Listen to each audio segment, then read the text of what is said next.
Hello and welcome to the Franchise Marketing Show. The video or the podcast you're about to watch or listen to was recorded at the British and International Franchise Exhibition at Olympia. It was a very busy event, so there was a little bit of background noise, so it wasn't filmed in a recording studio or anything like that, but it is a really interesting conversation. Hope you enjoy it. Welcome to the Franchise Marketing Show. Thank you so much for coming along. Pleasure, absolute pleasure. Just tell me a little bit about who you are and what you do. Okay, my name's Nick Lyons. I'm CEO of Know It and Go. Know It and Go is a business I founded back in 2007, specifically to provide evidence reporting for the property industry. There was a change in legislation at that time where deposits that were held by landlords on behalf of the tenants. Prior to 2007, there was no legislation around protecting them, and they brought the legislation in. And what that meant was every landlord that had a property and was holding money had to, by the law, if they wanted to take some money out of it, had to provide evidence.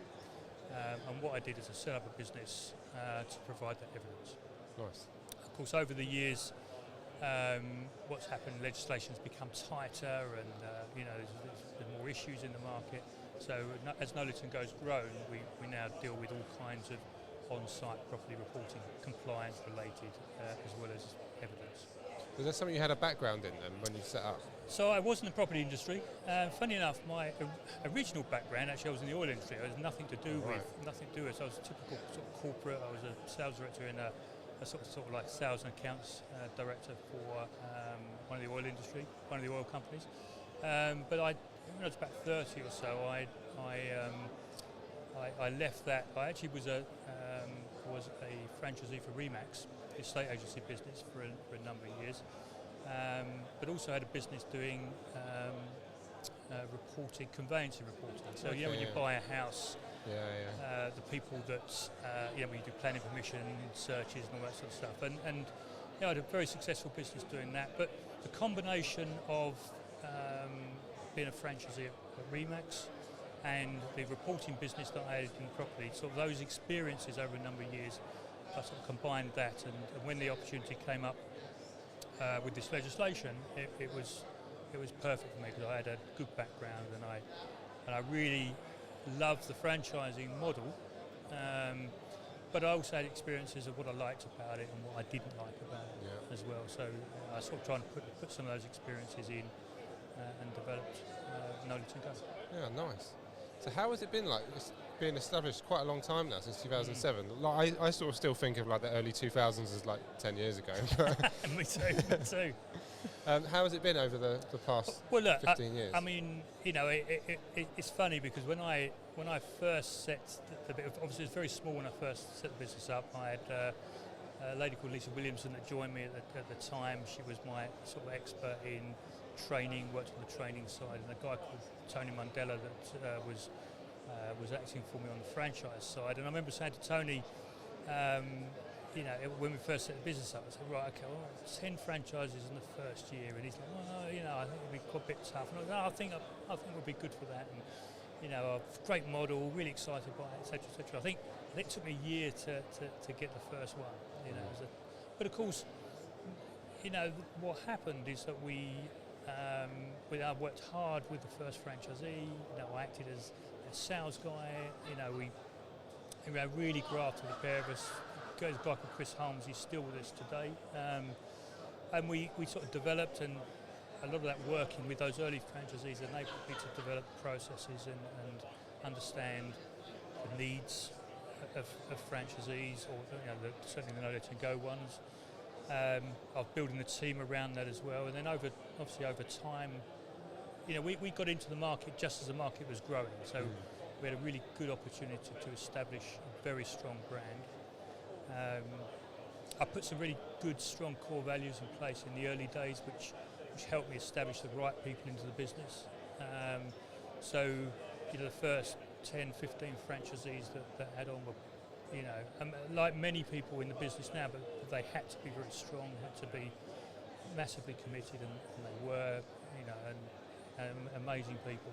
Some are still with us, some have moved on to other stuff, retired in some cases.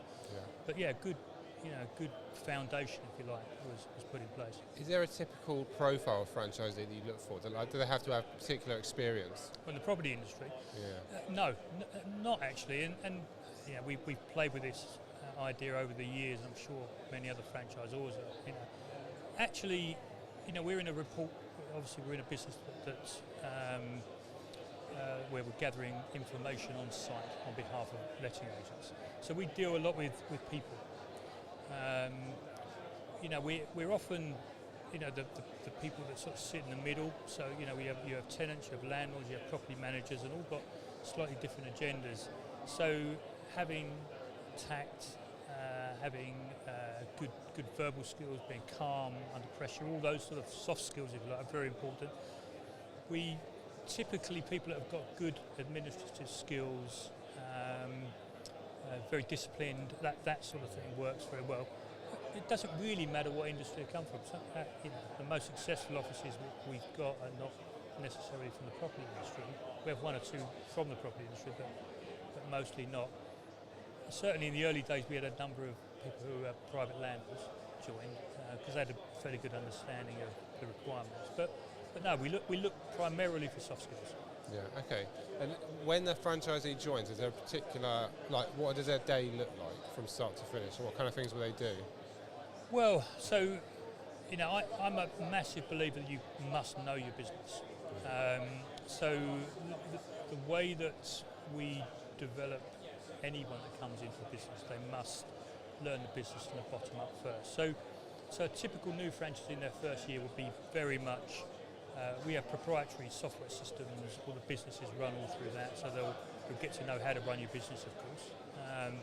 But also you get to understand the legislation around properties, you get to understand how to go out and do the job. You've got to build, it's a management franchise, so the plan is to build your own team of people, and also build your own team of people. You have to make sure that you know what you're doing. And the best way to do that is get your hands dirty and get stuck in. So we very much adopt that sort of strategy. Some people, 3-6 months, and they're bringing on a team of people straight away. Other people take a year. We don't, specifically drive you in one direction or another, but obviously the faster you build a team up, the quicker you learn it, the quicker you can earn money and get yourself into a stronger business position. I find it really interesting to find out the difference between when someone joins and then someone who's more established, and see how their day varies, because it's always quite different. It's quite interesting because obviously we've been abandoned for a long time, so we have resales in the business. So people, and of course there's a very different person that starts up a business from scratch from the person that takes over an existing business. If somebody takes over an existing Notice and Go franchise, they've got teams in place, so the skill set that you're bringing in, being that person that does the job is less important because you've already got an established team. So in that case, we're looking for people that obviously can manage teams and have got experience from that point of view to take a business that might be doing sort of 100,000 to 200,000 or 200,000, 400,000, or whatever the case happens to be. One of the things I find interesting when I talk to franchisees is why they joined the franchise. What do you hear from your franchisees about why they joined you? It's a really good question. We have some people that go the traditional route that have been made redundant. They're looking for an opportunity to work for themselves, etc. We have a number of teachers that have left the teaching world. Oh, yeah. There's no secret about some people being upset about not being a teacher. But I think as people get sometimes institutionalised into the job they joined after school type of thing, whatever that might be. And I think you get to a point in your life, usually in your sort of early 40s or something, where you're going, you know what, I just want to do something different.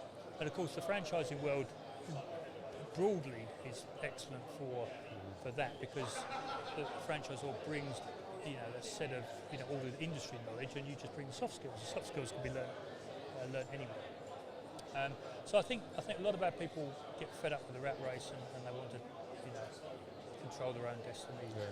So it's quite interesting because I find that franchisees usually from different franchises, they'll say different things between franchises, but all the franchisees from like your franchise will all say a similar thing about why they joined? What do you mean in the sense that, collectively? Yeah, like why they picked you there, but it'll all be pretty similar. Yeah, and I think, we're in a property industry, in a reports business. It's not going to attract the same person that's interested in running a retail business in coffee, for example. Even though the investment might be the same or similar, but I think we tend to attract the sort of people that understand the needs of this sort of market, that like the idea. There's a lot of freedom. You're not stuck in an office type of thing. So if you're out and about, you're getting stuck into it. You're dealing with very, very different challenges every day. It's very incredibly process driven. So we have systems and processes, which makes it very easy to recruit people. But of course, ultimately, I think a lot of the people that get involved in this type of business quite like the variety as well, which is nice. What are your future plans for the company and for the franchise? When I first set the business up, my milestone, if you like, my goal was 100 offices. I wanted to establish No Letting Go as the prominent provider of evidence-based reporting in the UK. We're the largest provider now. We've got nearly 90 territories, so my 100 mark is not far off as we speak of today. Good. So within a year or so, I think we'll be there, which I'm very excited about, because it's always nice to reach a goal.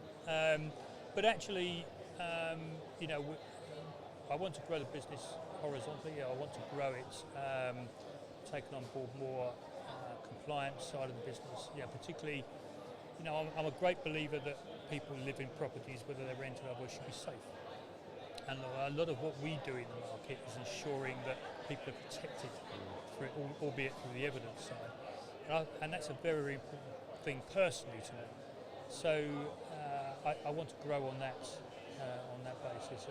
And of course, I guess like most franchisors will say is there's nothing better than a successful franchisee coming into it with very little knowledge, and then going out of it with maybe made a lot of money, sold their business on, or just having a great time passing a legacy on to their kids or something. It's very rewarding. Yeah. It's great to hear, like, when you started out in 2007, you had 100 in your head, and now you're at 90. That's like, what a journey. That's so good. I know. It's it's taken a while, but I'm now sort of so close to it. I can taste it. You're right. That's lovely. That's so good. I've got a few quick-fire questions for you. Go on. If you were to become a franchisee of any other brand, who would it be and why? Ooh. Wow. Do you know what?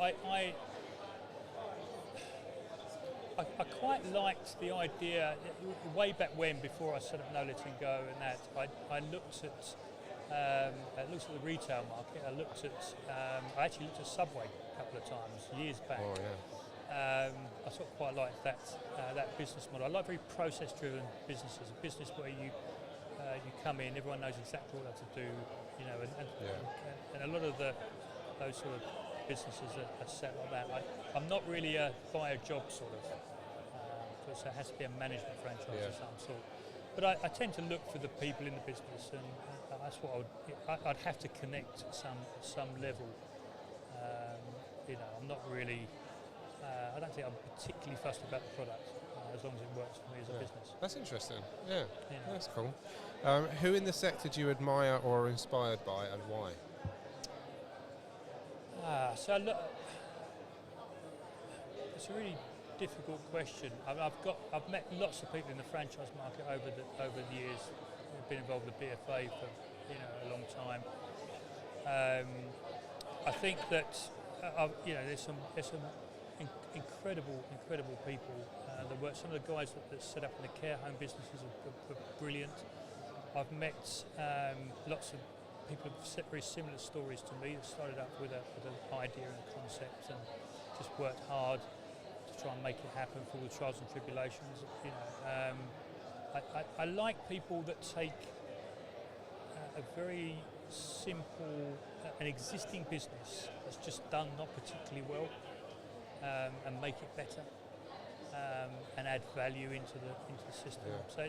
So there's a few of those around. I probably can't name them all now, but there's a few of those around. I don't tend to generate towards the big brands so much because, over the years I've watched and grown and developed alongside a lot of the smaller brands. The blind companies, the care home companies, the small coffee businesses. The kind of companies people from outside wouldn't realise are franchises. Absolutely. I was talking to somebody earlier on, and I was saying that what always amazes me at franchise shows is the amount of business people don't really just take for granted. They don't know it happens behind the scenes. We very much fall into that category. Yeah. Ever since I've been in the franchise industry, I'll be out and about and I point to my wife like, that's a franchise, that's a franchise. And she's just like... I know. My wife, I think, is very similar. Like, rolls her eyes a lot when I talk about franchising. What do you enjoy most about being part of the franchise community? Well, I love it. I really love the franchise community. I love the spirit. I love the entrepreneurship. I love the characters. Lots of good characters in there. I love the passion that you get. You don't see it in the corporate world. In the environment where typically people work, in a sort of corporate 9-to-5 job, you don't see that level of passion that you see in the franchise industry. And I'm not talking specifically only about people that have set up businesses. I'm talking about the people that work in franchising. There's a level of commitment and passion that you just don't see. I don't think otherwise they wouldn't survive it. It's hard work. Developing a franchise business, very rewarding, but enormously hard work. Yeah. Final question, quick fire question. What one thing could we do as a sector to improve the awareness of franchising? I think one of the big challenges. I think more businesses should consider franchising, and I think that there's definitely a role for the powers to be within franchise, the BFA and such like, to work with whether it's government organisations or organisations that are looking after new businesses as they're being developed or whatever, to consider franchising as a fantastic way to grow. The UK has got an enormous amount of entrepreneurial spirit in it, and I just don't think we tap into it enough. And you've got to change that sort of culture a little bit to get there. So I think that's where I'd probably focus more. It's almost changing the underlying culture. You look at countries like America, and it's ingrained in their culture. Absolutely, South Africa, Canada's, even South America. I speak to people in Brazil and Argentina, and they're all franchising. It's the norm. They look at it as that's not the go-to in this country.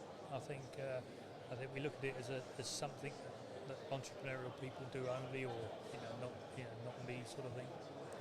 And I think if we can change that, I think it will massively.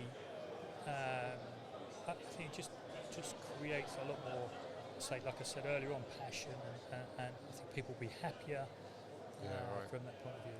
Well, so thank you so much for coming onto the show. Pleasure. What is the best way for people to get in touch with you? So, if you go onto the No Let 'Em Go website, noletandgo.co.uk, either whether or not you're interested in using the services or interested in becoming a franchisee, or just have a chat to us. Just go on and fill out one of the forms, or give us a call, and we'll be in touch, and we'll have a chat. We're pretty friendly. Cool, thank you. Cheers.